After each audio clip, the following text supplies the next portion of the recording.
देखे हैं, काफ़ी सारी हमारी रील्स वायरल होती है डॉक्टर साहब के साथ जो बातें होती हैं, और डॉक्टर साहब की बातें ऐसी होती हैं जो कहीं ना कहीं एक जो ग्रुप है उनको वो टच करती हैं। टच इन द सेंस उनको तकलीफ होती है, टारगेट करती है। हाँ, एक सत्ता में जो बैठे हैं, सत्ता में जो बैठे हैं उनको टारगेट भी करती है। लेकिन आज के पॉडकास्ट में हम सिर्फ डॉक्टर साहब के बारे में बातें करेंगे, डॉक्टर देवेंद्र बलहरा के बारे में बातें करेंगे। उनके खिलाफ जो गैंग काम कर रही है, उनको जो धमकियां मिल रही हैं, और जितने भी जिस तरह की वो बातें करते हैं, उन बातों का व्यू पॉइंट क्या है, कि किस तरीके से वो बातें समाज के अंदर एक नई दिशा देने का काम कर रही हैं। डॉक्टर साहब, आपका स्वागत है बहुत बहुत। धन्यवाद राहुल भाई। आपके खिलाफ बहुत सारी बातें चल रही हैं, और ये भी कहा जा रहा है कि डॉक्टर साहब को तो उड़ा देंगे। मतलब क्या, कितनी सच्चाई है इन बातों में, और आप क्यों इतना खतरा मोल लेते हो? खतरा मोल लेना और उड़ा देंगे, ये दोनों सवाल अलग अलग हैं। तो पहले हम उस पर बात कर लेते हैं कि हम खतरा मोल क्यों लेता हूं मैं। कभी पहले हमारे एक साथी हैं अशोक भाई पटेल, जो कोरोना के टाइम पर वो सड़क पर उतर गए, और सड़क पर उतरकर वो बातें करने लगे कि ये जो कोरोना है ये महामारी नहीं है, और सरकार इस तरह का प्रोपेगेंडा रच रही है, और मास्क हम नहीं लगाएंगे। मोदी का पुतला भी जलाया, उनके मुंह पे कालिख भी पोती उन्होंने। ये राजकोट की बात है, गुजरात में। वहाँ पुलिस आई और उनसे पूछने लगी, और मैंने ये बात उनकी बड़े अच्छी लगी मुझे, और मैंने इसको इस्तेमाल करना चालू किया। उन्होंने कहा कि जब पुलिस वालों ने उनको बोला कि तुम्हें मरने से डर नहीं लगता, तुम यहाँ लॉकडाउन तोड़कर यहाँ खड़े हो, सारी दुनिया क्वारंटाइन में है और तुम लॉकडाउन तोड़कर यहाँ खड़े हो। वो कहने लगा कि मरने से डर वाली बात का तो ये जवाब बनता है कि हमारे घर में मरने का रिवाज है। मेरे दादाजी भी मरे, मेरे पिताजी भी मरे, उनके मतलब उन्होंने कहा, और आखिर में हमें भी मरना ही, और सबको मरना है। तुम्हारे यहाँ जिंदा रहने का रिवाज होगा, तुम लोग ताउम्र जिंदा रहते होंगे, ये तुम जानो, लेकिन हमें तो एक दिन मरना है। तो हम पहली बात सड़कर नहीं मरेंगे, हम लड़कर मरना चाहते हैं। ये उनका जवाब था। अब वो बात यहाँ आती है कि सबको मरना होता है, तो मरने से तो डर नहीं लगता। रही बात ये आवाज़ क्यों उठा रहे हैं, अब मान लीजिए आपके और हमारे सबके समाज में नशा है। मुझे नहीं लगता कि अगर नशा बंद नहीं हुआ तो वो मेरे घर तक नहीं आएगा। अगर गुंडागर्दी है पूरे शहर में, मेरा बच्चा उस गुंडागर्दी का शिकार नहीं होगा, इसकी कोई गारंटी नहीं है। अगर कोई भी ऐसी चीज़, ऐसी व्यवस्था में गड़बड़ है जिसका असर जनमानस पर हो रहा है, तो ये तय है कि उसका असर मेरे घर पर भी आएगा। मान लो इलाज ठीक से नहीं हो रहा है, तो बीमार तो हम भी हो सकते हैं, और ज़रूरत के समय हो सकता है हमारा भी परिवार का इलाज ना हो। अच्छा, मैं आपको बीच में टोकता हूँ इस बात पे। हाँ, इंडिया में क्या है, बड़े बड़े सेलिब्रिटी, कोई क्रिकेटर है, कोई बॉलीवुड, हाँ, जो भी है, हाँ, वो एक समय बाद जब पूरे धन धान्य वो हो जाते हैं, इंडिया से बाहर शिफ्ट हो जाते हैं। हाँ। तो आप भी इतने धन धान्य हो, मेरे ख्याल से आप बाहर शिफ्ट हो सकते, तो बाहर शिफ्ट क्यों नहीं होते आप?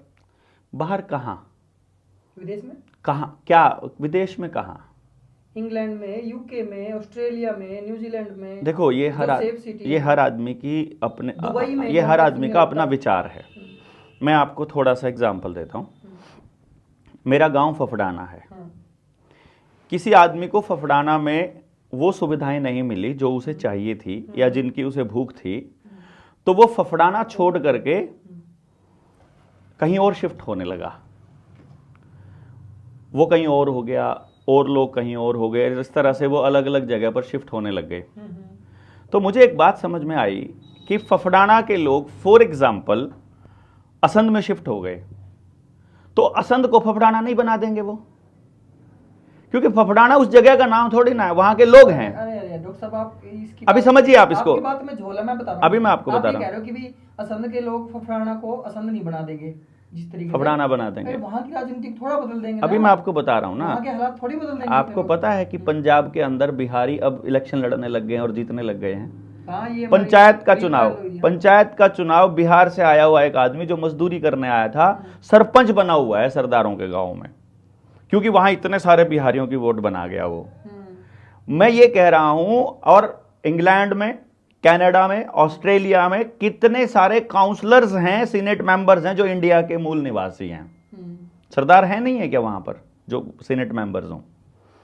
मैं ये कह रहा हूं, फफड़ाना उस बाउंड्री का नाम नहीं है। फफड़ाना को फफड़ाना के लोग बनाते हैं। जो आदमी जहां चला जाएगा वो उसी जगह को फफड़ाना बनाने की कोशिश करेगा। यदि वहां का व्यक्ति अपनी मूल जगह को छोड़कर जाने लगेगा, इसका मतलब है वो पलायनवादी सोच का आदमी है। मेरे गांव में जब 12वीं 10वीं के बाद का स्कूल नहीं था तो मुझे गांव छोड़ने के लिए मजबूर होना पड़ा, और ऐसे बहुत से लोगों को मजबूर होना पड़ा सुविधाओं की कमी में। अब वो जहां चले गए हैं वहां इतने ज्यादा लोग हो गए हैं कि जहां अब सुविधाओं की कमी वहां भी हो गई है।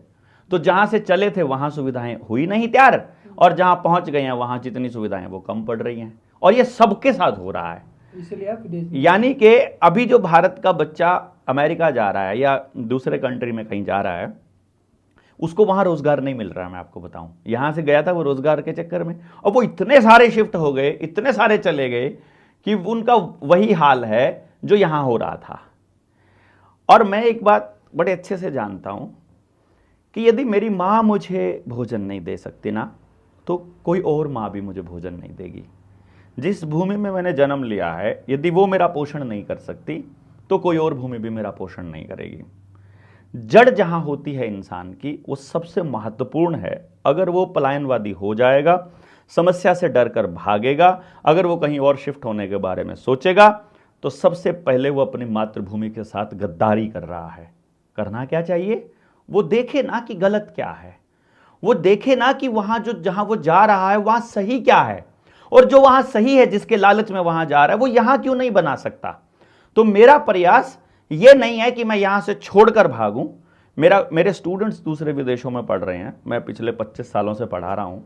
25 साल की टीचिंग में मैंने देखा है, मेरे स्टूडेंट्स हैं, मेरे दोस्त हैं, मेरे कोलीग्स हैं, और फ्री में, पैसे दे करके नहीं, फ्री में मेरा वहाँ पलायन होना, वहाँ एडजस्ट होना स्पॉन्सरशिप पे हो सकता है, घर से एक पैसा नहीं लगेगा। और बहुत से लोगों ने बड़ी सारी ऑफर्स करी, पर मैंने उनको ये कहा, ठीक है, मैं मानता हूँ कि जवानी के समय में पैसा कमाया जाना ज़रूरी है और मेहनत की जा सकती है, लेकिन वो मेहनत मैं किसी और कंट्री के लिए कमाने के लिए इस्तेमाल नहीं करना चाहता। वो मेहनत मैं अपने देश के लिए करना चाहता हूँ जो दौर है, और उसमें भी मैं पैसा और EMIs के लिए काम नहीं करना चाहता, वो भी मैं बदलने के लिए, व्यवस्था बदलने के लिए काम करना चाहता हूँ। तो मैं अपने बच्चे के लिए एक ऐसे समाज का निर्माण करना चाहता हूँ जिसका सपना लोग देखते हैं, और फिर अगली पीढ़ियों के लिए, इट्स नॉट फॉर मी और फॉर माई नेक्स्ट जनरेशन, उससे अगली जनरेशन्स, क्योंकि अपना DNA ख़त्म नहीं होने वाला है, बीज तो चलता रहेगा। ये नहीं है कि ये ख़त्म हो जाएगा कि बस अगली ही संतान है और उससे आगे संतान नहीं आएगी। तो व्यवस्थाएं अगर ख़राब होती जाएंगी तो हमारी संतानों को ढेर सारा नुकसान होगा, और यदि व्यवस्थाएं बढ़िया होंगी तो हमारे बच्चों का लाभ होगा। तो उसके लिए हम लोग ये ट्राई कर रहे हैं। इसलिए बाहर जाना अपने देश, अपने गांव, अपनी मातृभूमि, अपने माता पिता के साथ गद्दारी है, और यही सोच करके दोबारा गांव पर काम करने के बारे में मैंने सोचा। विराट कोहली इंडिया के सबसे बड़े क्रिकेटर हैं आज के दौर पे, वो लंदन में शिफ्ट हो गए हैं, क्या ठीक किया उन्होंने ऐसा? देखो, मैंने जो अपनी बात बताई है उससे वैसे स्पष्ट होता है। और विदेश में इसको अगर शॉर्ट में समझे तो मतलब नहीं, एक लाइन में बोलूँगा, कोई तुक नहीं बनता है। मतलब उस आदमी को क्रिकेट का सबसे बड़ा खिलाड़ी किसने बनाया? भारत की जनता ने, यहाँ के व्यवस्था ने। उनकी खुद की भी तो है। क्या खुद की है? कैपेबिलिटीज हैं, खेलने की कैपेबिलिटीज हैं, क्या कैपेबिलिटी है? टेक्निक्स हैं, उनके रन्स हैं, उनका स्कोर है, उनका प्रदर्शन अच्छा है। देखो, ये प्रदर्शन आपको कैसे पता लगा? BCCI ने उनको मौका दिया। BCCI किसके पैसे से बना? भारत के लोगों के पैसे से बना। जो टीवी पे देखते हैं वो भारत के लोग देखते हैं। कंपनियां उनको स्पॉन्सर करती है। वो खेल ले अपनी गली में जितनी मर्जी टेक्निक से। यहाँ पर गली में अपने यहाँ उससे बढ़िया प्लेयर नहीं हो सकते हैं कि आपके असंध में? डेफिनेटली हो सकते हैं, लेकिन वो उनको मौका नहीं मिला तो वो नहीं दिखा पा रहे हैं। उनको मौका मिला, देश के लोगों ने सर आंखों पर बिठाया और अब उस देश को जो है वो दुत्कार करके दूसरी कंट्री में जाके शिफ्ट हो जाएंगे। ये कौन सा तरीका है हो भाई? गए हैं। मतलब नहीं, कोई भी और हो जाएगा। अब अक्षय कुमार है, अब वो कनाडा का मतलब परमानेंट नागरिक है, इंडिया का नहीं है। ये अडानी अंबानी है, सब बाहर जा चुके हैं छोड़ के। पंजाब के बड़े बड़े सिंगर हैं, जैसे करण औजला है, वो भी पहले वो कनाडा शिफ्ट हुए थे, बाद में फिर दुबई शिफ्ट हो गए। अपनी कलाकारी इंडिया के लिए दिखाते हैं, मतलब गाने बनाते हैं वो, क्योंकि कस्टमर है ना यहाँ ज़्यादा। देखो, जहाँ पर आपकी मार्केट होगी, पूरी दुनिया का बाजार के रूप में देख रही है पूरी दुनिया इस भारत को। ये भारत के गांव के लोग नहीं समझ पा रहे हैं कि 140 करोड़ लोग, इतना बड़ा कस्टमर बेस है आपके पास। आप कुछ भी प्रोडक्शन कीजिए, आप कुछ भी बनाइए, अगर आपका जेन्युइन पार्ट है, उसके 0.some% में भी अगर आपका क्लाइंट बनता है तो भी आप पूरी जिंदगी आराम से काट सकते हो। ये तो हम कंपनियों के ऊपर डिपेंडेंट होकर के, सरकारों के ऊपर निर्भर होकर के अपनी व्यवस्था नहीं बना रहे हैं, इसीलिए हम लोगों को किसी की नौकरी चाकरी करनी पड़ रही है। और यदि आप ये समझ जाओ कि गांव के प्रत्येक व्यक्ति और प्रत्येक घर को उत्पादन आधारित हम बना दें, हर घर अगर प्रोडक्शन करने लगे, तो कस्टमर्स की कोई कमी नहीं है पूरी दुनिया के अंदर भाई। हम कहाँ थे? कनाडा शिफ्ट हो रहे थे। नहीं, हम तो कनाडा शिफ्ट नहीं हुए, जब हम बात कर रहे थे आपके बारे में। उड़ा देंगे, हाँ, उड़ा देंगे बोल रहे थे आप लोग, तो वो ठीक है। देखो क्या है कि मैंने कुछ मुद्दे लिए हैं। उन मुद्दों में एक मुद्दा है कि वो शायद बंद हो गया। मुद्दों में एक मुद्दा है कि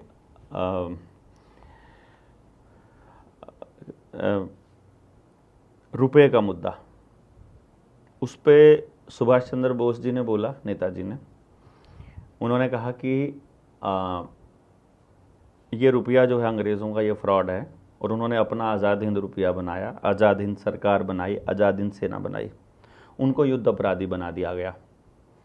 उसके बाद रुपये पर डॉक्टर भीमराव अंबेडकर जी ने बोला, जो आज चल रहा है रुपये का कूटकरण, उसके विषय में कि महंगाई हो जाएगी और एक तबका बहुत अमीर होता चला जाएगा और दूसरा तबका गरीब होता जाएगा, जो कर रही हैं सरकारें। तीसरे व्यक्ति थे रामवृक्ष यादव, जो 2016 में अखिलेश यादव की सरकार थी यूपी में, मतलब ताबड़तोड़ गोलियां चला करके सैकड़ों लोगों को मार गिराया था। रुपये पर मुद्दे पर बोलने वाले लोग, कोई भी हो, उसी को मार दिया जाएगा, चाहे जॉन एफ कैनेडी है, चाहे ये सद्दाम हुसैन है, गद्दाफ़ी है। कैनेडी तो अमेरिका का राष्ट्रपति था, राष्ट्रपति होते हुए गोली उड़ा दी थी। सद्दाम हुसैन तो क्रूर था। अरे नहीं भैया जी, जैसे भगत सिंह को आतंकवादी बनाया है इजराइल और अमेरिका ने मिलकर के, वैसे ही सद्दाम हुसैन जब अमेरिका को आंख दिखाने लगा, उसने कहा कि अब मैं तुम्हारा डॉलर नहीं चलने दूंगा, अगर तुमको तेल चाहिए हमसे तो तुमको पेमेंट सोने में करनी पड़ेगी, तुम्हारा डॉलर फ्रॉड है। जब सद्दाम हुसैन ने ये कहा, तब ये कहा था कि सद्दाम हुसैन बायो वेपन्स बना रहा है, और तब आक्रमण किया था। और जब आक्रमण किया, आज तक भी सद्दाम हुसैन को फांसी हो गई, लेकिन आज तक भी वहाँ पर बायो वेपन नहीं मिला है। यानी कि वो सारा प्रोपेगेंडा था, कोई क्रूरता नाम की चीज़ नहीं थी। वो एक देशभक्त आदमी था, हिटलर की तरह। जैसे हिटलर देशभक्त था, ऑब्वियसली जर्मनी की हालत हिटलर के पहले देख लो और हिटलर के बाद देख लो। ये प्रचारित किया गया कि उसने इजरायलियों के ऊपर अटैक किया। कैसी बातें कर रहे हो आप? जो इतिहास लिखने वाले हैं वो पागल हैं क्या? इतिहास लिखने वाले शाणे हैं, इतिहास लिखने वाले धूर्त हैं, इतिहास लिखने वाले कपटी हैं, इतिहास लिखने वाले चोर हैं, इतिहास लिखने वाले डकैत हैं। राजा अपने हिसाब से इतिहास लिखता है, उस दौर में जिसकी चल रही है वो इतिहास लिख रहा है। इजराइल ने कंट्रोल करने के लिए, अपने आप को दुखी दिखाने के लिए ये कहा है कि यहूदियों को उसने क्या नाम, हिटलर ने ये कहा। अब आज के टाइम पर पूरी दुनिया के ऊपर राज कर रहा है इजराइल, आपको पता भी नहीं है, आपको लगता है डॉलर का राज है, लेकिन अमेरिका के थ्रू इजराइल राज कर रहा है आज भी। कैसे का खेल, ये थोड़ा रिसर्च का लंबा पार्ट होता है। इसमें असल में क्या है कि जो पेपल बुल है 1492 का, जो ये तय करता है पॉप की, यानी जो वेटिकन सिटी में जो पॉप बैठा है, वाइट और ब्लैक दोनों पॉप, वो ये कह रहे हैं कि पूरी दुनिया की आत्माओं पर हमारा राज है और उनको हमारे हिसाब से चलना चाहिए। तो इस टॉपिक को छोड़ दो, हम नहीं करेंगे हम। हाँ, मैं तभी तो कह रहा था कि ये लंबा हो जाएगा। लंबा हो जाएगा। हाँ इसको तुम भी काट देना। हाँ और बात कर रहे थे आप फिरोज साहब, मैंने जब ये पॉडकास्ट में जब स्टार्ट किया था, मुझे आपके बारे में बातें करनी थी। हम बात करते करते मैंने कहाँ पहुंच जाते हैं। हाँ हाँ मुझे आपकी बात करनी थी। मतलब आप ना, जैसे मैं क्या बताऊं, आप सबसे हटके हो। ठीक है, हटके होना गलत तो नहीं होता। नहीं, गलत नहीं होता। हाँ, आज के जमाने में लोग पॉलिटिक्स स्विंग में बढ़ गए हैं। या तो वो एंटी हैं या वो प्रो हैं। या वो प्रो हैं। हाँ, और जरूरी नहीं है कि आदमी या एंटी हो या प्रो हो, वो बोथ साइड भी तो हो सकता है। मैं दोनों के खिलाफ हूँ। हाँ, मैं व्यवस्था के ही खिलाफ हूँ। मैं आपके बारे में बात कर रहा हूँ कि आप उन दोनों के खिलाफ हो। हाँ। ना आप एंटी हो ना आप प्रो हो, आप दोनों के खिलाफ हो। इस देश के आम नागरिक का सही कर्तव्य क्या है? इस देश के आम नागरिक का सही कर्तव्य ये है कि वो एक ऐसी व्यवस्था बनाए जो व्यापार आधारित ना हो, जो व्यवहार आधारित हो। वो जो भी प्रोडक्शन करे वो अपने आसपास के लोगों के लिए करे, वो जो भी काम करे अपने आसपास के लोगों के लिए करे। जब आसपास के सारे लोगों की सारी ज़रूरतें आपस में मिलकर पूरी हो जाएं तो जो बचे उसका व्यापार हो। यह है पहला कर्तव्य। दूसरा कर्तव्य यह है कि इससे क्या होगा, सबसे बड़ा बेनिफिट क्या होगा इससे। एक तो मान लो गांव का आदमी है, वो गांव में ही दाल उगा रहा है, गांव में अनाज उगा रहा है, गांव में ही तेल हो रहा है, गांव में ही लोहे का काम हो रहा है, गांव में ही सारे काम हो रहे हैं। तो एक तो सारा पैसा आपस में घूम रहा है, और चूंकि सारी मेहनत और सारा काम व्यवहार आधारित है, जिसकी वजह से हर कोई मजबूत हो रहा है। अगर हम कंपनी आधारित हो जाएंगे, शहर आधारित हो जाएंगे, बाजार आधारित हो जाएंगे, तो हम सारा पैसा अपनी कमाई का वो हम बाहर किसी को देते रहेंगे, जिससे पूरा गांव खोखला हो जाएगा। तो एक तो ये होगा। नंबर 2, उसको ये समझना जरूरी है कि उसका इस धरती पर आने का मकसद क्या है, और उसे अपने मकसद को पूरा करने के लिए अपना जीवन जीना चाहिए, ना कि कंपनियों के बाजार को बनाए रखने के लिए। मतलब आज के टाइम पर मैक्सिमम जो लोग हैं वो सुबह से लेकर शाम तक किसी ना किसी कंपनी के लिए ही काम कर रहे हैं। उनका हर कदम किसी कंपनी को मजबूत कर रहा होता है, उनके परिवार को, अगली जनरेशन को, उसको खुद को, उसकी सेहत को, उसकी आत्मा को मजबूत नहीं कर रहा होता।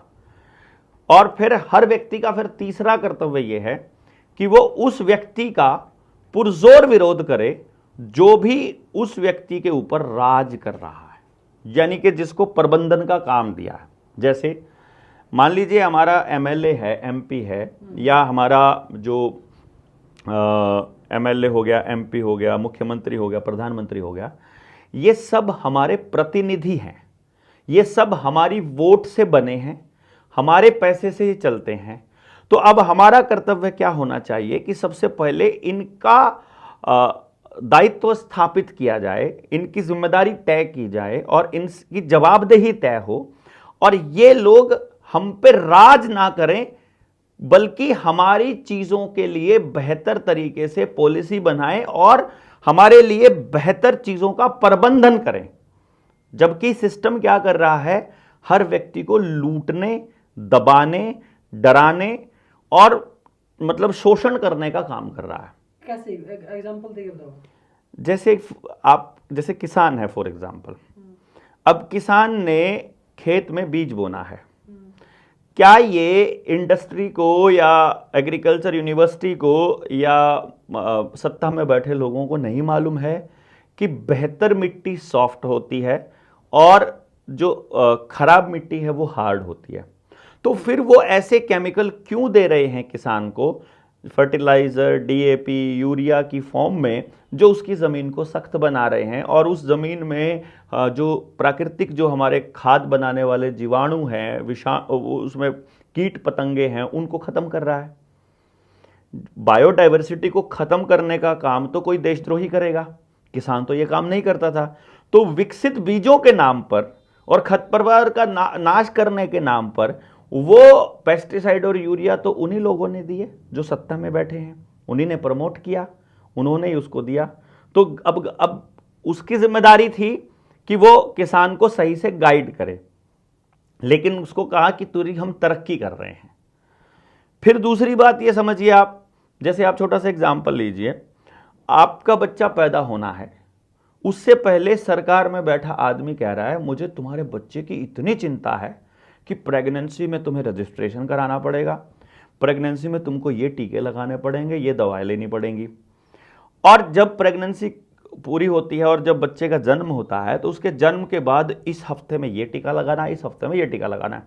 5 साल तक आपके बच्चे को लगभग 52 टीके लगते हैं।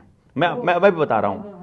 मतलब आपको ऐसा लग रहा होगा सरकार को एक्टिवनेस को देख करके, एक्टिविटीज को देख के, कि सरकार में बैठे डॉक्टर्स और उनको बहुत ज्यादा आपकी चिंता है आपके बच्चों की, ऐसा लग रहा होगा। लेकिन वही बच्चा जब बीमार हो जाता है, वही व्यक्ति जो बीमार हो जाता है, आपको बीमारी से पहले सरकार को बहुत चिंता है कि तुमको बीमारी ना हो जाए, परंतु जब बीमार हो जाता है तो चाहे उसकी जमीन बेच करके इलाज कराना पड़े, चाहे गहने बेचकर इलाज कराना पड़े, चाहे उधार लेकर जाना पड़े, चाहे लोन लेकर करना पड़े, लेकिन आपका इलाज आपको खुद करना पड़ेगा। तो ये दोगला कैरेक्टर समझना जरूरी है समाज को। फिर जो शिक्षा है, शिक्षा का काम क्या है? बच्चे को जीवन के लिए तैयार करना। शिक्षा काम क्या कर रही है? स्कूल में जाकर के अगर आप किसी बच्चे का जीवन देखोगे, एजुकेशन सिर्फ 2 काम करवा रही है आपसे। क्या? एक तो जो आपको इंस्ट्रक्शंस दी गई है उनको फॉलो करना, और जो आपको लिखवा दिया गया है या बता दिया गया उसको याद करना, केवल याद करना, क्वेश्चन करना नहीं, सवाल उठाना नहीं, जवाब ढूंढना नहीं, यह काम नहीं कर रही है। तो ऐसी व्यवस्था जो आपके बच्चे को अपने जीवन के लिए तैयार नहीं कर रही है, उस व्यवस्था के ऊपर सवाल उठाना। यानी कि आपको यह देखना है कि वो व्यवस्था आपके लिए काम कर रही है या किसी पूंजीपति के लिए काम कर रही है या किसी आपके ऊपर सत्ता जमाने वाले के लिए काम कर रही है। यह काम है हर नागरिक का। अभी शिक्षा की बात चल रही है ना। हाँ, शिक्षा की बात मैं एसएससी को बीच में लाना चाहूंगा। SSC, staff selection commission. Yes.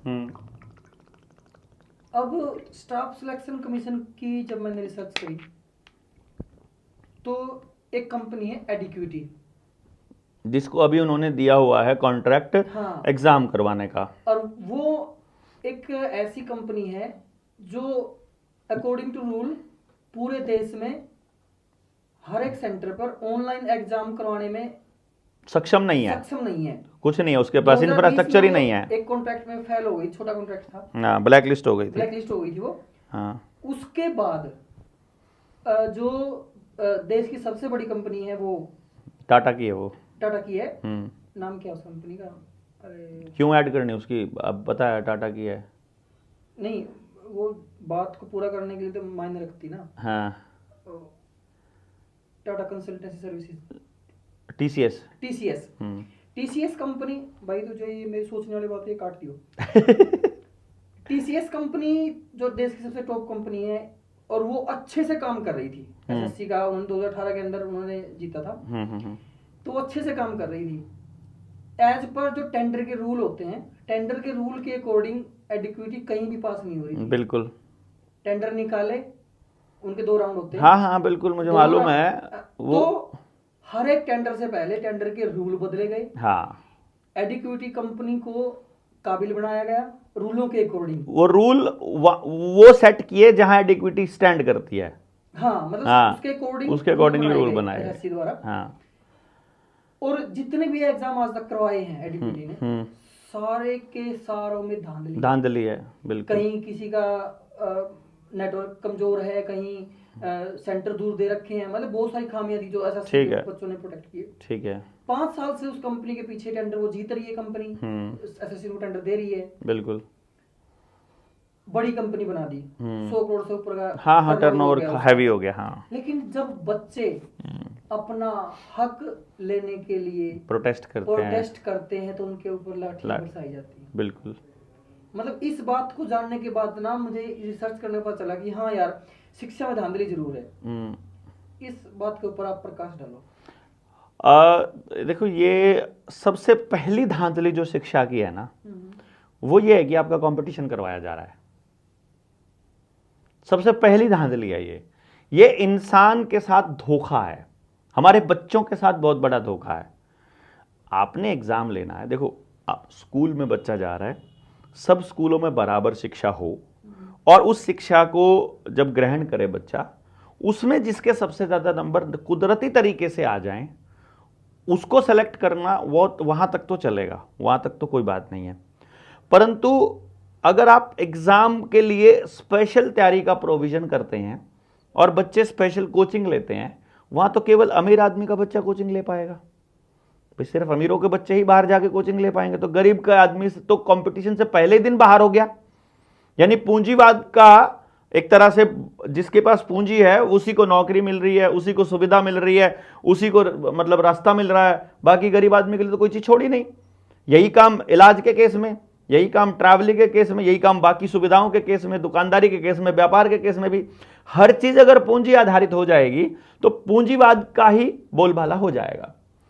तो जो ये फ्रॉड है, एसएससी का फ्रॉड है, इसके बारे में जब हम 5 साल पहले बोलते थे कि आपकी व्यवस्था को ध्वस्त किया जाएगा, ये तो आपने एसएससी के एग्जाम की बात कही है। एसएससी के एग्जाम से पहले आ जाते हैं। एसएससी का एग्जाम देने के लिए बच्चे को कॉलेज जाना पड़ता है। कॉलेज में जब वो जा रहा है, तो ग्रेजुएशन कर रहा है, तो उस वक्त वहां प्रोफेसर्स आते हैं। आपको जानकर हैरानी होगी, पूरे भारत के हर कॉलेज, हर यूनिवर्सिटी में 70% वैकेंसीज खाली पड़ी हैं टीचर्स की। मतलब वो कह रहे हैं, नितिन गडकरी कह रहा है पैसे की कोई कमी नहीं है, लेकिन यूनिवर्सिटी का वाइस चांसलर कह रहा है हमारे पास फंड्स नहीं है, शिक्षा के लिए बजट ही नहीं है। जब शिक्षा के लिए बजट नहीं है, लेकिन हथियार खरीदे जा रहे हैं, पैसा पानी की तरह बहाया जा रहा है डंपिंग यार्ड्स के लिए, जंगल काटने के लिए, माइनिंग के लिए, पानी के ऊपर कंट्रोल करने के लिए, ड्रोन्स लाने के लिए, मशीनें लाने के लिए, सीसीटीवी कैमरा लाने के लिए, बिना मतलब बिना जरूरत के रोड्स बनाने के लिए, नई ट्रेन्स चलाने के लिए, ये पैसा वेस्ट किया जा रहा है ऐसी चीजों के ऊपर। और जहां मूलभूत जरूरत है शिक्षा, वहां पर 70% से ज्यादा वैकेंसीज खाली हैं। इससे पहले की धांधली अगर आपको शिक्षा में देखनी हो, तो आपको यह देखना पड़ेगा कितने बच्चे दाखला लेते हैं और कितने बच्चे पास आउट होते हैं। आपको जानकर हैरानी होगी कि बच्चा जो हर साल जन्म ले रहा है, उसमें से जो दाखला लेता है प्राइमरी स्कूल के अंदर, वो अगर मैं छोटा सा आंकड़ा लेके चलूं, प्राइमरी से लेके बड़े तक, मतलब शुरुआत में 2 करोड़ चलता है, हर साल 2 करोड़ 4 करोड़ ये आंकड़ा रहता है दाखला लेने का। लेकिन लगभग 50 लाख बच्चा 12वीं पास करता है, 50 लाख। इसके हिसाब से ग्रेजुएशन में दाखला कितने बच्चों का होना चाहिए आपके हिसाब से? अगर 50 लाख बच्चे ने 12वीं कर ली है हर साल, तो कितना बच्चा होना चाहिए ग्रेजुएशन? हाफ मान के चलो। क्यों भाई, बाकी 25 लाख ने क्या गलती करी? अगर वो पढ़ना चाहे तो और कुछ भी कोर्स कर सकता है। मतलब पढ़ाई, वही तो मैं कह रहा हूं, 12वीं के बाद वाली पढ़ाई ग्रेजुएशन ही हो गई एक तरह से वो। तो आपको जानकर हैरानी होगी, पूरे देश में सारे कॉलेजेस में BA, BCom, BSc, BTech, B pharma, B जिनके आगे बीबीए, बीसीए जितने बी लगते हैं बैचलर डिग्री के, टोटल 4 लाख से ऊपर सीटें नहीं है। यानी कि अगर 40 लाख बच्चा मान लेते हैं 50 लाख से ऊपर, यानी 40 लाख बच्चों ने 12वीं पास करी, तो 4 लाख बच्चों का ही ग्रेजुएशन में दाखला होगा। बाकी कहां जाएंगे? अब आप बता दो मुझे, ये धांधली नहीं है क्या? चलो अब 4 लाख बच्चों के धांधली पे आ जाते हैं। 4 लाख बच्चों ने ग्रेजुएशन कर ली, तो मास्टर्स कितने बच्चों के लिए एलिजिबल होना चाहिए? 4 लाख का होना चाहिए ना। मात्र 40,000 सीट है मास्टर्स की पूरी देश में, बस। फिर कुछ बच्चे बीए के बाद हमें करते भी तो नहीं है ना। वो अगले, वो होगा ही नहीं एडमिशन, तो कैसे करेगा भैया? आपको बहका दिया गया कि एग्जाम होगा, एंट्रेंस एग्जाम, उसमें इतने बच्चों का दाखला होगा, बाकी का होगा नहीं। होगा क्यों नहीं? अगर 4 लाख बच्चे हैं, 4 लाख बच्चों का एडमिशन होना चाहिए। कैसे कैपेबल नहीं है? आप कैसे तय करोगे कौन कैपेबल है कौन नहीं है? 12th के मार्क्स तय करते हैं। अच्छा, मार्क्स बताएंगे? कोई आदमी घर से फ्रस्ट्रेटेड होके आया, जितने मर्जी नंबर दे दो, आप कैसे तय करते हो कि कौन आदमी कैपेबल है कौन? नंबर तय करते हैं किसी आदमी की काबिलियत को। वो पढ़ना चाहता है, वो पढ़ना चाह रहा है मेरे दोस्त, इसको समझो आप। कैपेबल नहीं होने का क्या मतलब है? आप कैसे तय करोगे कि मैं पढ़ूं कि ना पढ़ूं? मैं पढ़ना चाहता हूं, मेरे नंबर थोड़े हैं लेकिन मैं पढ़ना चाहता हूं, इसको कौन एड्रेस करेगा? मैं ये कह रहा हूं। मेरा बाप, मेरा दादा, मेरी मां सब कमा कमा के आपको टैक्स दे रहे हैं, लेकिन मैं जब पढ़ने के लिए आपसे सीट मांग रहा हूं तो आप कह रहे हैं हमारे पास सीट ही नहीं है। भाई 4 लाख बच्चों ने ग्रेजुएशन पास करी है तो 40,000 मास्टर्स की सीट है मात्र, तो वो 40,000 से ऊपर नहीं होगा एडमिशन, यानी कि 3,60,000 के ऊपर ठप्पा लगेगा कि तुम काबिल नहीं हो, और आप उसको सही कह रहे हो। उससे आगे की बात कर लेते हैं। 40,000 बच्चों को सीट मिली मास्टर्स में एडमिशन। क्या आपको पता पूरी दुनिया, पूरे देश के अंदर भारत में मास्टर्स के बाद पीएचडी कितनी सीटें हैं? मात्र 4,000। 4,000 सीट हैं, आप उससे ऊपर मिलेगी नहीं आपको एडमिशन, तो आपने क्राइटेरिया रख दिया। ये कहां लिखा हुआ है? ढूंढ लो ना, देश में कितने इंटरनेट पड़ा है, आपके व्यूवर्स देख लेंगे, सर्च करके ढूंढो ना। कितने बच्चे पहली क्लास में दाखिला लेते हैं, कितने 10वीं तक पढ़ते हैं, कितने प्राइमरी के बाद छोड़ देते हैं क्योंकि आपके पास 5वीं करा। अभी यहां चले जाओ आप, पिधाना में 5वीं के बाद स्कूल नहीं है, डुपेडी में 5वीं के बाद अब हो गया 8वीं तक का स्कूल, मतलब जबाड़ा में नहीं था, फबडाना आया करते ना, जबाड़े के जयसिंहपुर तो अपना था, जबाड़े के, फबडाने के, सॉरी पधाने के सारे बच्चे फबडाना में आते थे, मतलब वहां स्कूल ही नहीं है, तो आपको पढ़ने के लिए जगह नहीं मिलेगी। जब आपके पास सीट ही नहीं है तो आप किसी ना किसी को तो ठप्पा लगाओगे ना कि तुम काबिल नहीं हो। परमात्मा ने इतनी सीट कैसे बना सकते हैं? ये क्या दिक्कत है बताओ? सीखना चाहता है कोई आदमी, इसके लिए सीट बनाने की क्या जरूरत है यार?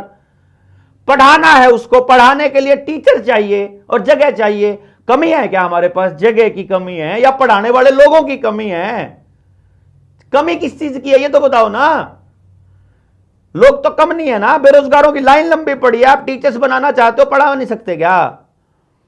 स्टुपिडिटी हमारे दिमाग में भर दी है कि सीट नहीं है, वो तय करेगा सीट नहीं है। मेरा बच्चा पैदा हुआ है, परमात्मा का रूप है, गजब का टैलेंट है, कुछ ना कुछ उसको टैलेंट दे के भेजा है, और एक गधा तय करता है कि सीट उसको मिले कि ना मिले। अच्छा मेरे को ये बताओ, इसके पीछे का कारण एक बढ़ती जनसंख्या भी तो है। कैसे कैसे है बढ़ती जनसंख्या बताओ? सीधा तो दिख रहा है कि कैसे है बताओ? मेरे गांव की जितनी जनसंख्या है और जितने बच्चे हर साल पैदा होते हैं उतने बच्चों के बैठने की जगह है मेरे गांव के सरकारी स्कूल में, और अगर नहीं है तो एक कमरा एक फ्लोर ऊपर बना दो, क्या दिक्कत है? क्या जनसंख्या, ज्यादा बच्चे हो गए, ज्यादा टीचर चाहिए तो ज्यादा नौकरी मिलेगी, तो ज्यादा फायदा होना चाहिए। ज्यादा जनसंख्या मतलब ज्यादा कस्टमर, ज्यादा कस्टमर मतलब ज्यादा फायदा, ज्यादा लाभ। आपको ज्यादा व्यूवरशिप मिलने लग जाए, मान लो आपको ज्यादा व्यू मिलने लग जाए, तो आपको फायदा है कि नुकसान है? ज्यादा अव्यवस्था भी तो हो सकती है। कैसे? एक बच्चे को, एक टीचर को पढ़ाने के लिए 20 टीचर। जनसंख्या की बात कर रहा हूं। अरे जनसंख्या में बताओ ना कैसे अव्यवस्था फैलेगी? कैसे वो बताओ आप मुझे, अव्यवस्था कैसे फैलेगी? अब 20 बच्चों पे एक टीचर रख दो यार, एक बात बताओ, 20 बच्चों पे एक टीचर रख दो तो अव्यवस्था कैसे हो जाएगी? अब आप कहते हो कि भाई ज्यादा जनसंख्या से अव्यवस्था नहीं फैलती, मतलब ही नहीं है। अव्यवस्था फैलाने वाले अव्यवस्था फैलाते हैं, ज्यादा होने से कोई अव्यवस्था नहीं फैलती है। ज्यादा होना अव्यवस्था का मतलब नहीं है। हम 3 लोग यहां अगर बैठे हुए हैं इस कमरे में, हम 3 भी अव्यवस्था फैला सकते हैं। इस कमरे को होच पोच करना हो तो ना, सामान को अपनी जगह पे रखो, चलते फिरते ठोकर मारते चलो, खाम खाई कोनी मारते चलो, चीजों को देखो ना, हम ही व्यवस्था फैला देंगे। उनके लिए खाने की व्यवस्था, रहने की व्यवस्था, पीने की व्यवस्था, खेती की व्यवस्था, डॉक्टर्स की व्यवस्था, शिक्षा की व्यवस्था। अरे भैया तो फायदा है ना। अगर ज्यादा जनसंख्या है, उनके लिए ज्यादा डॉक्टर चाहिए तो ज्यादा काम मिल गया लोगों को। अगर ज्यादा बच्चे हैं तो ज्यादा टीचर्स बने तो ज्यादा काम मिल गया उनको। अगर ज्यादा जनसंख्या है तो ज्यादा बाइक्स हैं, ज्यादा सामान है तो लकड़ी के काम करने वाले को ज्यादा कस्टमर मिले, लोहे का काम करने वाले को ज्यादा कस्टमर मिले, बाइक का काम करने वाले को ज्यादा कस्टमर मिले, पढ़ाने हर आदमी को ज्यादा कस्टमर्स मिल रहे हैं, तो उसमें नुकसान क्या है? नुकसान प्रकृति का, प्रकृति का नुकसान कैसे है? प्रकृति का नुकसान कंपनियों की मशीनें करती हैं, आदमी कोई नुकसान नहीं करता। आदमी खेत का पेट में और पेट का खेत में कुछ भी वेस्टेज नहीं करता। प्लास्टिक कंपनी बनाती है, रबड़ कंपनी बनाती है, जितना भी आपका पोल्यूशन फैलाने की चीज है वो कंपनी बनाती है। आदमी गांव का बिल्कुल नहीं बनाता। उसको चाहिए भी नहीं आपके गांव में स्कूल हो, वहीं पर रोजगार का साधन हो, ना कहीं उसको बाहर जाए तो घूमने के लिए जाए, सार्वजनिक साधन अवेलेबल हो। क्या पोल्यूशन है बताओ गांव में? ये जितनी आपकी डिलीवरी वाली दुकानें हैं, ये जितने आपके बड़े बड़े ये जो डिलीवरी वाली शॉप्स है, मैं नाम नहीं लेता उनका, हरामियों का, वो फैला रहे ना पोल्यूशन। तो उनकी पैकिंग में आता है प्लास्टिक रबड़ के बबल वाला वो लग के, फिर उसके ऊपर दूसरी प्लास्टिक लग के, फिर टेप लग के, वो गाड़ियों में ढो के खराब कचरा करते हैं। मेरा लोकल आदमी अवेलेबल और उससे सस्ती अवेलेबल हो तो वहीं पे मिल जाएगा, तो मुझे क्या जरूरत पड़ी है इंटरनेट की, क्या जरूरत पड़ी है मोबाइल की, क्या जरूरत पड़ी है मुझे गाड़ियों की, कहां जरूरत है मुझे? बेफजूल का काम करने के लिए हमको मजबूर किया जा रहा है मेरे दोस्त, और थोपा जा रहा है जनसंख्या के ऊपर। इट्स अ फ्रॉड, ये लाइन फ्रॉड है जो आदमी कह रहा है कि जनसंख्या ज्यादा प्रॉब्लम होती है। यार 140 करोड़ लोगों का मतलब है 140 करोड़ दिमाग और 280 करोड़ हाथ। इतने हाथ और इतने दिमाग मिलकर के क्या ना करते ये बताओ ना। जिस गधे को इसका इस्तेमाल करना नहीं आता ना, वो बेवकूफ है, वो जो इनके ऊपर ब्लेम कर रहा है कि ये ज्यादा लोग हैं। वरना आदमी, यार मां के लिए उसके बच्चे ज्यादा कैसे हो सकते हैं बताओ जरा? मातृभूमि के लिए बच्चे ज्यादा कैसे हो सकते हैं? गांव में जाकर पता करो एक बार, जितनी टोटल जमीन है और जितने लोग हैं, लोगों की जरूरत से 10 गुना जमीन है हर गांव के पास, हर गांव के पास। तो फिर वो खेती में यूज होती है ना। अरे यार खेती में यूज करके कर क्या रहे हो बता? हजारों लाखों टन अनाज इकट्ठा करके सरकार समंदर में गिरती है हर साल किसान को बर्बाद करने के लिए। हर साल लाखों टन अनाज बर्बाद किया जाता है प्लानिंग के तहत, योजनाबद्ध। कैसे? आपके पास गांव में रखना नहीं है उसको, बाहर जरूरत नहीं है, क्या करेगी? उसको बाहर भेजेगी, वहां से रिजेक्ट होके आएगा, वापस अंदर नहीं पहुंचने देते, रास्ते में डंप कर देते हैं। इकोनॉमी का सत्यानाश घुमा के किया जाता है। आपने रिसर्च करना आता नहीं हमारे बच्चों को, कहाँ गया वो अनाज? कैसे ऐसे होता है कि जब हमको लेना होता है बीज तो इतना महंगा रेट मिलता है, और जब किसान का वही अनाज उसी बीज से पैदा होकर जब वो बिक रहा है तो सस्ता बिक रहा है? ऐसा कैसे हो सकता है? और ये व्यवस्थाएं बनाई गई हैं ताकि आप लोग ये समझने लगो कि जनसंख्या ज्यादा है इसलिए प्रॉब्लम है। आप हर बात में ना एक क्लू ढूंढ के ये बोलते कि आपको ये किया जा रहा है, आपको बर्बाद किया जा रहा है। यार मैं देखो, बर्बाद करके उन लोगों को मिलेगा क्या? Power, control. कमजोर आदमी, डरा हुआ आदमी, लालची आदमी, अकेला आदमी, समाज से टूटा हुआ आदमी कंट्रोल करना आसान है। इकट्ठा हो, मजबूत हो, हंसता खेलता हो, तगड़ा हो और अपनी व्यवस्था खुद हो, आपके ऊपर डिपेंडेंट नहीं हो। तो मैंने ऐसी करी है किसी को अपने ऊपर राज करने की, लेकिन आपको 5 किलो अनाज मिल रहा है, बच्चे की फीस मिल रही है, बुढ़ापे की पेंशन मिल रही है, फ्री का कुछ ना कुछ मिलने का चांस है। फिर कल को सड़क पर चलते हुए आपको लठ मारा जा सकता है, फिर आपका चालान काटा जा सकता है। 24 घंटे डरे हुए रहोगे तो दबे रहोगे ना, तो उनको कंट्रोल मिलता है, ताकत मिलती है। आपकी ताकत ही तो छीन के उनको ताकत मिलती है। आपकी ताकत छीनी जा रही है। आप अगर इकट्ठे रहोगे तो वो कमजोर हो जाएंगे, इसलिए आपको तोड़ा जा रहा है, कभी जात पे, कभी धर्म पे, कभी पार्टी पे, कभी पैसे पे, कभी अमीरी गरीबी पे, कभी शिक्षा पे, कभी मतलब किसी ना किसी चीज पे बेसिकली। आप इतनी बातें करते हो, आप इतनी रिसर्च करते हो, मुझसे लोग पूछते हैं ये देवेंद्र भारा क्या है यार, क्या है, मतलब किस तरह का आदमी है ये, इतना ज्यादा बोलता है, ये पागल तो नहीं है, इसको मार देंगे, एक दिन कोई आएगा शूटर माथे में शूट करके चला जाएगा, वो खत्म हो जाएगा, इसकी बातें ऐसी की ऐसी धरी रह जाएंगी। नहीं रहेगी, धरी नहीं रहेंगी। कैसे? ये देखो, आपने चारों तरफ रविंद्रनाथ टैगोर, सुभाष चंद्र बोस, भगत सिंह, भीमराव अंबेडकर, स्वामी विवेकानंद, महात्मा गांधी, एपीजे अब्दुल कलाम, ये सब हैं तो यहाँ बैठे हैं ना। देखो इनकी बातें धरी की धरी थोड़ी हैं, टंगी हुई हैं हर दीवार पे, हर घर में, हर जगह पर। जो भी बात मानवता के लिए होगी, लोगों के लिए होगी, वो ऐसे धरी नहीं रह जाएगी, वो अगली जनरेशन को मैसेज देगी। मार नहीं पाए भगत सिंह को वो लोग, ट्राई कर लिया उन्होंने, कागजों में आतंकवादी है लेकिन हमारा हीरो है। कमाल की बात ये देखो ना कि वो नहीं मार सकते भाई। जो स्वार्थ में जो आदमी अपने काम करता है उसको वो मार सकते हैं, वो केवल शरीर को मार सकते हैं। हम जो काम कर रहे हैं वो विचार पे कर रहे हैं बेसिकली, तो वो मार देंगे, कोई फर्क नहीं पड़ता है। रही बात है कि हम बोलते ज़्यादा हैं क्योंकि ज़्यादा मुद्दे हैं, क्योंकि समय ऐसा लगता है छोटी सी ज़िंदगी है, पता नहीं कितने बोल पाएंगे। जितनी जोश से आज बोल पा रहे हैं, 5 साल तो अभी 2016 में लगे बोलने, तो 9 साल हुए हैं अभी बोलते हुए, तो और 40 की उम्र हो गई है, तो ज़्यादा से ज़्यादा क्या 50 में तो रिटायरमेंट ले ही लेनी चाहिए, तो 2-4 साल और बोल पाएंगे ज़्यादा से ज़्यादा इतना। और 2-4 साल से पहले वो लोग कुछ ना कुछ ऐसा करके इंतजाम करने का कोशिश करेंगे कि किस तरह चुप हो जाए। तो यही कोशिश रहती है कि और लोग बोलने वाले तैयार हो जाएं इस दौरान, ताकि किसी को बात समझ में आ जाए कि यार बात तो सही है। भाई मैं क्या कह रहा हूँ, मैं किसी को क्रिटिसाइज नहीं कर रहा, मेरा काम क्या है कि जैसे आपको एक तस्वीर दिखाई किसी ने, मैं सिर्फ ये कह रहा हूँ ये पूरी तस्वीर नहीं है। फॉर एग्जाम्पल आप मुझे ये रिमोट पकड़ा है, देखो अभी देखो, मैं आपको ये रिमोट की बात कर रहा हूँ। मान लो कोई आदमी आपको ये वाला चीज़ दिखा रहा है, तो मैं सिर्फ ये बता रहा हूँ भैया ये सच नहीं है कि यही फेस जो है ना, ये मोबाइल है, ये सॉरी इसका रिमोट है, ये भी पार्ट इसी में आता है, ये पार्ट भी आता है, और इसको खोल करके भी दिखा रहा हूँ कि ये भी इसी का हिस्सा है। आपको सिर्फ ये बताया जा रहा है कि इसी को कहते हैं रिमोट, ये नहीं होता। इसकी फंक्शनिंग कैसे है, ये किसने बनाया, क्या इसका पर्पस है, वो बता रहा हूँ बस मैं। यानी जो मेन स्ट्रीम मीडिया, आपके नेता अभिनेता और ये चोर डाकू लुटेरे, ये जो तस्वीर आपको दिखा रहे हैं पूरे देश को, मैं उसका दूसरा पहलू बताने की कोशिश कर रहा हूँ।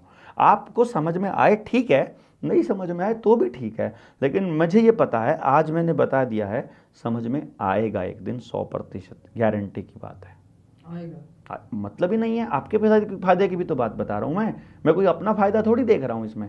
मेरा तो जैसे आपने बोला कि लोग कह रहे हैं कि इसको मार देंगे, तो मतलब मेरा तो नुकसान ही है ना। दो टर्म है, हाँ, जस्टिस एंड इक्वलिटी, न्याय और समानता। भारत का संविधान कहता है कि न्याय हर किसी के साथ हो और समानता हो। तो आपके अकॉर्डिंग जस्टिस और इक्वलिटी क्या है, मतलब आपकी थिंकिंग क्या है इन दोनों के ऊपर जो घटित हो रहा है समाज में पूरे इंडिया के अंदर? देखो, इन दोनों टर्म्स को गलत तरीके से पेश किया जा रहा है। अभी पिछले पॉडकास्ट में मेरे साथ एक IRS बैठे थे, अमन बिस्ला जी, जो बाड़ा से हैं। हाँ, अभी 3-4 साल पहले सिलेक्शन हुआ था। हाँ। तो वो ये कह रहे थे कि टाइटल क्या पड़ा पिछली वीडियो का, जातिवाद ही अन्याय है। नहीं, I don't agree with him.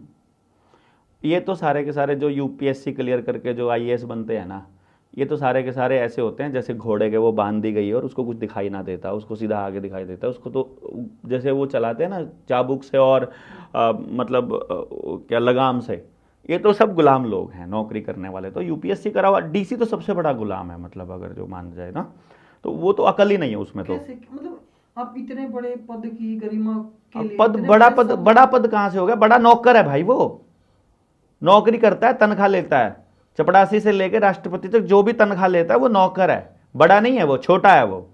उसकी सबसे ज्यादा बड़ी जिम्मेदारी बनती है और उसको सबसे ज्यादा रट्टा मारना पड़ता है, तब जाके UPSC क्लियर होता है। आपको सवाल अगर उससे पूछा होता अमन से, तो अमन से पूछते कि UPSC की ट्रेनिंग में क्या सिखाया जाता है, तो उनको यह बताया जाता है कि पब्लिक से ज्यादा घुलना मिलना नहीं है। वो जो जबाड़ा का लड़का है ना, पूछ लो जबाड़ा में कितना आता है, लोगों से कितना मिलता है, कितना घुलता मिलता है, हो गया सब, ट्रेनिंग हो गई पूरी। ट्रेनिंग होते ही गांव छोड़ दिया। वो तो बच्चों से 1-to-1 ट्रेनिंग सेशन भी करते हैं, बड़ा ठीक काम कर रहे हैं। हाँ, कोई बात नहीं, थोड़े दिन जब तक वो सिस्टम, जैसे ही सिस्टम में काम करने लगेगा उनका आइडिया, उसी टाइम पे चुप होना पड़ेगा उनको। सही बात नहीं बोल सकते वो, बच्चों को रट्टे मारने की दिशा में ही लेके जाएंगे सिर्फ, खाली सवाल क्वेश्चन करना वो भी नहीं सिखा सकते। और जातिवाद क्या है? देखो, मान लीजिए आप ब्राह्मण परिवार से हो और मैं जाट फैमिली से हूं, आपकी पहचान ब्राह्मण फैमिली और मेरी पहचान जाट फैमिली है, ये बुरी बात थोड़ी ना है। बुरी बात कहां आएगी? जब आप या मैं अपनी जाति को ही सर्वोपरि मानने लग जाएंगे, वो गलत है। जातिवाद क्या है? बेसिकली ये एक परिवार की आइडेंटिटी है कि ये इस फैमिली से आता है। जैसे आपको कहते हैं भगवान परशुराम की फैमिली से आते हैं हम, ठीक है, ये एक पहचान खाली। जब इंसान पैदा होता है ना, तो पैदा होने के साथ ही कास्ट उसके साथ जुड़ जाती है। कास्ट नहीं जुड़ती, वो जिस परिवार में पैदा हुआ है वो उस DNA को कैरी कर रहा है, वो कौन से डीएनए को कैरी कर रहा है, क्योंकि डीएनए ही आपके पुरखों का जितना नॉलेज है वो डीएनए में है। जैसे मैं किसान परिवार से हूं, तो मेरे पिताजी ने खेती किया, मेरे दादा ने खेती किया, मेरे दादा से पहले वो खेती किया, तो जो मेरे दादा के दादा दादा और आखिर तक जाएंगे जहां पे हमारा स्टार्ट होता है इंसान के रूप में वो क्लाइनेज चलना, वो पूरा का पूरा क्लैन यानी वो पूरी फैमिली का आज तक का इतिहास, यानी उधर माँ की तरफ पिता की तरफ, फिर माँ की तरफ, फिर पिता की तरफ, तो आज मेरे तक जब पहुंचा है तो वो सारा का सारा नॉलेज मेरे डीएनए में है और वो खेती का नॉलेज है। तो जब भी कभी ये मानवता खतरे में पड़ेगी और जब भी कभी दोबारा से मानवता को शुरुआत करनी पड़ेगी, यदि ये करते हैं, तो उस वक्त वो मेरे पुरखों का नॉलेज जो मेरे डीएनए में पड़ा है नेचुरल तरीके से निकल के आएगा। कुछ लोग उस टाइम कला को अप्रिशिएट करेंगे, कुछ लोग उस वक्त ज्ञान को कहेंगे, कुछ लोग उस वक्त युद्ध कला को अपना लेंगे, ऑटोमेटिक लड़ने की कला जो उनके पुरखों ने किया था। तो इसीलिए क्या है, वो जातिवाद उस फैमिली की क्लाइनेज को उसको बना के रखने का, डीएनए को बचाने का एक रास्ता है। अब मान लीजिए कुम्हार है, कुम्हार के पास मिट्टी की पहचान होती है कुदरती, वो जैसे ही मिट्टी को देखता है वो देखता है ना इससे कोई बर्तन नहीं बन सकता, लेकिन जब वो देखते हैं किसी मिट्टी से बर्तन बन सकता है, हाँ इससे ना दाल बनाने वाली हांडी बहुत अच्छी बनेगी, इससे जो है वो कढ़ोनी अच्छी बनेगी, इससे बिलोनी अच्छी बनेगी, इससे दिया अच्छा बनेगा, यानी दिए के लिए ये वाली मिट्टी, वो हमेशा उस मिट्टी की क्वालिटी को उस एंगल से देखेगा। ये क्वालिटी आप में और मुझ में नहीं है देखने की। अब मान लीजिए किसी किसान परिवार की या ब्राह्मण परिवार की या उस लेवल की या किसी गडरिया फैमिली की कोई लड़की अगर मान लो कुम्हार के घर में आ गई, अब जो उनका बच्चा पैदा होगा उसके पास दो नॉलेज हो गए एक तरह से, मतलब अब उसको ये नहीं पता है कि मेरे पास ना तो पूरा नॉलेज आएगा कुम्हार वाला, ना पूरा नॉलेज आया गडरिये वाला। अब वो कन्फ्यूजन में आ गया नेक्स्ट जनरेशन, उसको पता ही नहीं उसे करना क्या है, अब उसे मालूम ही नहीं है, उसका डीएनए डिफॉर्म होना स्टार्ट हो जाएगा। ये इसलिए जाति को बनाए रखना बहुत अच्छी चीज है, जाति के नाम पर भेदभाव करना और ऊंच नीचता वो गलत है। देखो ना, वो भी यही कहना चाह रहे हैं असल में, वो उसको, लेकिन वो जातिवाद को ही गलत कह रहे हैं। नहीं, पहचान गलत नहीं हो सकती किसी की, जाति तो पहचान है ना उस आदमी की कि किस परिवार से बिलोंग करता है, उसके आधार पर अपने को सर्वश्रेष्ठ कहना गलत है। यह कहना कि आप ही की जाति सबसे मेरे से ऊपर हो गई मेरी जाति से, या मेरी वाली आपकी जाति से ऊपर हो गई, यह गलत है। वहां इस धरती पर पैदा हुआ हर जीव जंतु पशु पक्षी इंसान फैमिली सबको बराबर सम्मान का अधिकार है, जीने का अधिकार है। इसमें समानता भी आ गई, हाँ, इक्वालिटी भी आ गई। इसमें मतलब अपने को सर्वश्रेष्ठ कहकर कि इंसान सर्वश्रेष्ठ प्राणी है ऐसा कहकर जीव जंतुओं का आश्रय और जंगल को उजाड़ना वो गलत है, पहाड़ को तोड़ना वो गलत है, प्रकृति का एक्सप्लॉयटेशन करना वो गलत है, चीजों को अपने हिसाब से मैनिपुलेट करना गलत है। मैं उसको वैसे बोलता हूं। रही बात जिसको आप न्याय कह रहे हो, कोर्ट में जज के जो फैसले हैं उसको न्याय सोचने लगे हैं लोग, वो फैसले हैं, और न्याय तो कहीं गायब ही हो गया है समाज से, शायद इस पर चर्चा ही नहीं होती है। तो हम बैठे हैं ना चर्चा करने के लिए। हाँ, तो न्याय पे तो स्पेशल एपिसोड बन सकता है। ये तो इतना बड़ा मुद्दा है कि गांव में जितने मुकदमे आप देख रहे हो, जितना सिस्टम आप देख रहे हो, बड़े तरीके से न्याय प्रणाली को ख़त्म करके फैसला प्रणाली चालू कर दी कि ये मेरे हक में किस तरह फैसला आ जाए।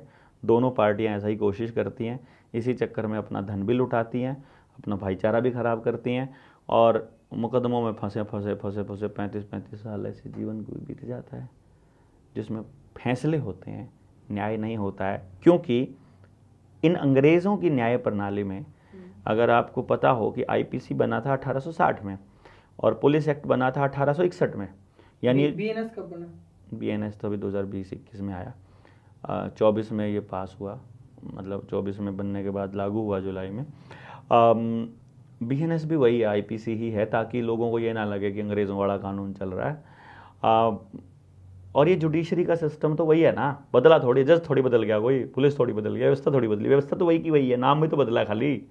भाई आपका नाम कुछ भी कर दो, आप तो वही रहोगे ना, बेसिकली सोच थोड़ी बदल जाएगी आपके नाम बदलने से। तो वो जो जुडिशरी में जो जजेस आए थे वो 1860 में मतलब आए इस देश के अंदर, जुडिशरी प्रणाली। और जितने जज हैं उनके बारे में तो वहाँ उस आईपीसी में और उन सब जगह पे फैसले लेने में जब जजों की पावर की बात आती है तो एक लाइन लिखी होती है कि जज अपनी डिस्क्रिटरी पावर का इस्तेमाल कर सकता है, मतलब अपनी डिस्क्रिशन का इस्तेमाल कर सकता है, यानी कि जज के विवेक पर निर्भर है। कहने का मतलब है अगर जज फ्रस्ट्रेटेड है, अपने घर से लड़के आया है, तो वो किसी के खिलाफ फैसला भी दे सकता है, या अगर जज के घर पे करोड़ों रुपया पहुंचा दिया है तो वो किसी के फेवर में भी दे सकता है। वो न्याय कहाँ बचा फिर? लॉ ऑफ द लैंड से जब बातें चलती हैं, आदमी का विवेक जहाँ काम ना करे वही न्याय है, जहाँ कुदरती सिद्धांत को फॉलो किया जाए, जहाँ किसी व्यक्ति का विवेक की बजाय, क्योंकि मेरा विवेक आपसे अलग हो सकता है और मैं गलत हो सकता हूँ, आप ज़्यादा ठीक हो सकते हैं, या कोई थर्ड पर्सन गलत हो सकता है, जिसके हाथ में फैसला करना है वो अगर अपने विवेक से फैसला करेगा तो उसका विवेक न्याय करेगा, इस बात की कोई गारंटी नहीं है। क्योंकि हमारे यहाँ एजुकेशन सिस्टम में विवेक के ऊपर तो काम ही नहीं होता, मेमोरी पे काम होता है खाली। ओके, चर्चाएं हमने कर ली, काफी सारी चर्चाएं कर ली। मैं जानना चाहता हूँ देवेंद्र बल्हारा की जो स्टडी रही है शुरुआत से लेकर और यहाँ तक की, उसको समराइज करिए हुआ, क्योंकि दर्शकों को पता नहीं है कि देवेंद्र बल्हारा क्या करके क्या बने और अब क्या है। देखो, मैं शॉर्ट में नहीं, मैं शॉर्ट में एक ही बात कहना चाहता हूँ, मैं अपने आप को 10वीं पास से ज़्यादा नहीं मानता। मानना ना मानना अलग बात, ठीक है, क्या क्या वो बताओ। उस पे नहीं जाएंगे हम, क्योंकि गांव में जब हम जाते हैं ना, जो बताओ ना एक बार ना, मैं बताना नहीं चाहता, क्योंकि हम जब गाँव, आप डरे हो? हाँ, मैं डर रहा हूँ, क्योंकि गांव में जब हम जाते हैं ना तो गांव के लोग ये कहते हैं जी आप तो बहुत पढ़े लिखे हो, आपको तो बातें समझ में आ जाती हैं, और हम तो अनपढ़ आदमी हैं। तो मैं उनको ये बोलता हूँ कि आप मेरी बातों में कहीं पढ़े लिखे का बातें बताओ। मैं पढ़े लिखो जैसी कोई बात नहीं करता। मैं डिपार्टमेंट में, मैं एजुकेशन डिपार्टमेंट में भी रहा, मैं टीचर भी रहा डिपार्टमेंट के कागजों से, लेकिन मुझे 10वीं के बाद आपने क्या किया? 10वीं तो सबको पता है। कुछ नहीं, बस पढ़ते रहे। मैं आज भी पढ़ रहा हूँ, मैं आज भी पढ़ रहा हूँ। देखो, अगले साल तो मैं लॉ में दाखिला लेने वाला हूँ। इस साल नहीं, अगले साल नहीं, उससे अगले साल। जैसे इस साल मैंने अपनी पत्नी को लॉ में दाखिला दिलाया। 20 साल से शादी हो गई है, मेरी पत्नी आज भी पढ़ रही है। मतलब हम लोग पढ़ ही रहे हैं। मैंने मतलब ये समझो नेचुरोपैथी, आयुर्वेदा, फिज़िक्स, साइंस और भाई एजुकेशन, मतलब डीएड, बीएड, एमएड, और लॉ में तो अब लेंगे हम, वो पहले साल लेगी, फिर बेटा अगले साल लेगा, मैं अगले साल मैं जूनियर बनूंगा उनका, सबसे बेटे का जूनियर मैं बनूंगा लॉ में। तो ऐसा करके हम लोग। अभी तो आप न्याय प्रणाली को गलत बता रहे थे। हाँ, और फिर आप लॉ करने वाले भी हो। उनकी गोप भी खोदनी है ना, बताना है ना कि ये संविधान में ये लाइन गलत लिखी है, संविधान के बारे में ये गलत पढ़ाया जा रहा है, यहाँ लॉ में ये चीज़ गलत है, यहाँ पर ये गलत है। कैसे बताऊँगा मैं? अगर जैसे उस टाइम पे कोरोना के टाइम पर मैं नेचुरोपैथ था, मुझे नेचुरोपैथी आती थी, मुझे पता था शरीर कैसे काम करता है, मुझे पता था ये दवाइयाँ कैसे काम करती हैं, मुझे पता वायरस नाम की कोई चीज़ नहीं है, मुझे पता है कि ये सारा फ्रॉड है WHO, मुझे मालूम है कि ये वैक्सीनेशन भी पूरा फ्रॉड है, मुझे पता है ये सारा गेम प्लान है। तो अब नाम के आगे डॉक्टर लगा हुआ, तो लोगों ने सोचा ये शायद दूसरा एलोपैथी वाला डॉक्टर होगा। मैंने कहा मैं नेचुरोपैथी वाला डॉक्टर हूँ। ठीक है, अब वो लोग उसको समझ करके शायद नाम के आगे डॉक्टर लगाए, उससे बच गए, बहुत सारे लोग बच गए कि यार इतना बड़ा डॉक्टर कह रहा है तो शायद ठीक ही बात होगी। मैं ये कह रहा हूँ, मुझे एक ऐसा कल्चर के लिए मैं काम कर रहा हूँ जहाँ आदमी किसी को इज्जत जो है ना, वो उसके पैसे, उसकी पावर, उसका पद या उसकी डिग्रियां देख करके ना तय करे। तो कैसे करें? सिर्फ आप इंसान है, मैं इंसान हूँ, इंसान होने वाला सम्मान तो हम कर ही सकते हैं एक दूसरे का। इसमें क्या फ़र्क पड़ता है भाई? वो बराबर होना चाहिए ना सबका। और फिर जो पद है, उस पद पे बैठा हुआ है, उस पद के नाम की तो तनख्वाह लेता है ना, फिर उसका सम्मान का अलग एक्स्ट्रा तो सम्मान थोड़ी होना चाहिए उसका। मैं ये कह रहा हूँ कि स्कूल में चले गए आप, तो प्रिंसिपल का सम्मान और चपड़ासी का बराबर होना चाहिए, क्योंकि दोनों अपनी जो वो काम करते हैं उसकी तो तनख्वाह लेते हैं, और इंसान है वो दोनों बराबर, तो इंसान होने वाला सम्मान बराबर होना चाहिए। तो इसलिए क्या है कि मेरी कोशिश ये है कि मैं इस समाज को ये बता पाऊँ कि अगर मेरी पहचान अगर किसी को देखनी है तो मैं फफड़ाना गांव से बिलोंग करने वाला एक ऐसा इंसान जो अपने बच्चे के भविष्य को लेकर चिंतित है, और जो अपने बच्चे के लिए एक ऐसी व्यवस्था बनाना चाह रहा है जहां इंसान का कॉम्पिटिटर ना हो, बल्कि को एग्जिस्टेंस, सह अस्तित्व के साथ रह करके कॉपरेशन से जीने वाला उसका सहभागी हो, सहयात्री हो। ऐसा डरा हुआ बाप हूँ मैं, मतलब मुझे अगर देखना हो किसी को तो ऐसे डरे हुए बाप के रूप में आप देख सकते हैं। फिर एक ऐसे काउंसलर के रूप में आप मुझे देख सकते हैं जिसने एक ऐसी सिस्टम पे काम किया है कि हम हर बच्चे का टैलेंट 3 साल की उम्र में निकाल सकते हैं कि उस बच्चे को परमात्मा ने किस काम के लिए पैदा किया है। फिर हम एक ऐसे एजुकेशन सिस्टम पर काम करने वाले आदमी और टीचर के रूप में आप मुझे देख सकते हो जो 100% रोजगार वाला एजुकेशन सिस्टम खड़ा करना चाहता है। एक ऐसे व्यक्ति के रूप में आप मुझे देख सकते हो जो जल, जंगल, जमीन, जानवर, रोटी, बेटी, माटी, इन सब पर काम करके शिक्षा, स्वास्थ्य, न्याय, राजनीति, खेती और धर्म से पूंजीवाद का खात्मा करना चाहता है। ये नहीं कि मैंने क्या कर लिया है, ये कि मैं क्या करना चाहता हूं, मेरा क्या विचार इज मोस्ट इंपॉर्टेंट पार्ट। मैं किस खानदान से, किस परिवार से, कहाँ से आता हूँ, इतिहास में मैंने क्या किया है, ये बिल्कुल मैटर नहीं करता है। बिकॉज बहुत सी अच्छी बातें होंगी, बहुत सी बुरी बातें होंगी। वहाँ से देवेंद्र डिफाइन नहीं होना चाहिए, वहाँ से राहुल भी डिफाइन नहीं होना चाहिए। राहुल अब क्या है और वो क्या करना चाहता है और उसमें उसे समाज के लिए उसकी उपयोगिता क्या है और वो समाज के लोगों से किस तरह की भागीदारी और उनके सहयोग की कामना कर रहा है, ये this is very important and this is the most important part. Thank you so much. धन्यवाद जी, बहुत बहुत धन्यवाद। देवेंद्र बलारा जी हमारे पॉडकास्ट में इन्हें करीबन हैं, तो काफ़ी सारी बातें हुई आपने